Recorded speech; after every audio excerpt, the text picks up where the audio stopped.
To Iran na cikin alheri dumu-dumu, inda ita kuma Amurka za a iya cewa ta ɗebo ruwan dafa kanta da kanta ta hanyar fara wannan yakin wanda a yanzu yake son ya zama mata jarfa.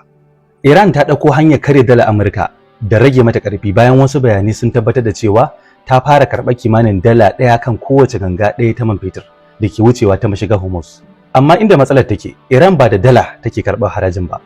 Tana karɓa ne da kuɗin China wato yuan, inda bayanai ma suka tabbatar da cewa tuni wasu jiragen ruwan da ke dakon man fetur suka fara biyan wannan kuɗi domin samun damar wucewa. Wannan ya zama wa Iran tabkar tsuntsu daga sama gasashe saboda ba ita ta fara wannan yaƙi ba, amma gashi za ta rinka samun aƙalla dala miliyan 20 a kullum.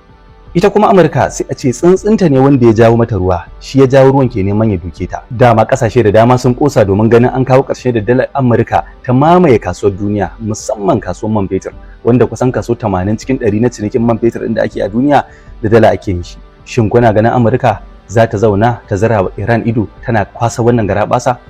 Assalamu alaikum warahmatullahi wabarakatuhu, masu kallo da masu sauraro, barkamu da warhaka, barkamu da sake kasancewa da ku a wannan tasha inda muke kawo muku labarai dangane da abubuwan da suke faruwa a yankin gabas ta tsakiya, inda babu shakka za mu ce alhamdulillah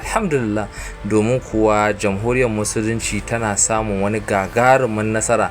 dangane da wannan yaƙi da aka gwabza a tsakaninta da wato ƙasar Amurka da kuma ƙasar Isra'ila, inda wato aka samu wato matsaya na tsayawan wato kwana 10 a sati biyu, wanda aka ce babu wanda zai kai wato hari. Wato hakika sanin mai sauraro ne cewa duk wannan rikici da ake ana yin sa akan wato mashigar Hormuz, domin kasar jamhuriyar musulunci ta rufe wannan mashiga domin ta mai da shi wani hanya wanda take tunanin cewa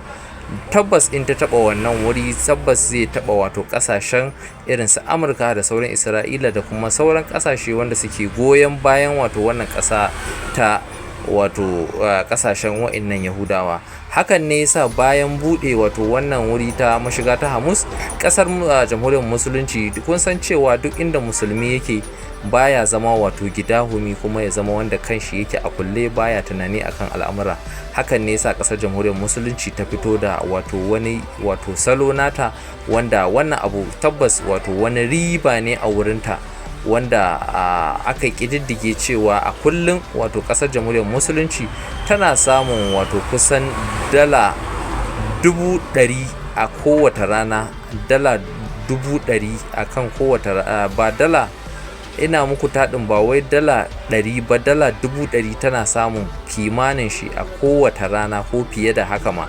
wanda hakan ba ƙaramar riba bane a wurinta, domin kuwa wannan haƙiƙa zai farfado mata da irin asarorin da ta yi a cikin wannan yaƙi, wanda ta sa wannan haraji ne akan cewa babu wanda zai dinga wucewa wannan wuri face sai ya biya wannan haraji. Kuma wannan haraji ana biyan shi ne ba wai da kuɗi na Amurka ba, wanda hakan ne ya tayar ma ƙasar Amurka da hankali ta shiga cikin damuwa. Mai sauraro, shin kana ganin cewa Amurka za ta zira ido ganin cewa ana wucewa ta wannan wuri kuma amma an daina amfani da dalan ta Amurka aka koma amfani da wato dalan da kuɗin wato ƙasar China? Shin haƙiƙa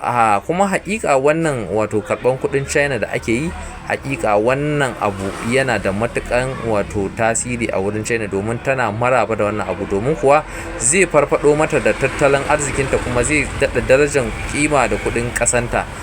Shin mai sauraro, za mu so da ku bayyana mana ra'ayoyinku a comment section domin mu ji shin menene ra'ayinku dangane da wannan abu, inda kamar yadda muka saba a kowane bidiyo muna sako muku wato ra'ayoyi na jama'a wanda suka faɗi dangane da wannan al'amari da yake faruwa a yankin gabas ta tsakiya. Yanzu za mu sako muku shi ɗaya bayan ɗaya domin kuma ku gani kuma ku je mu kunnuwanku.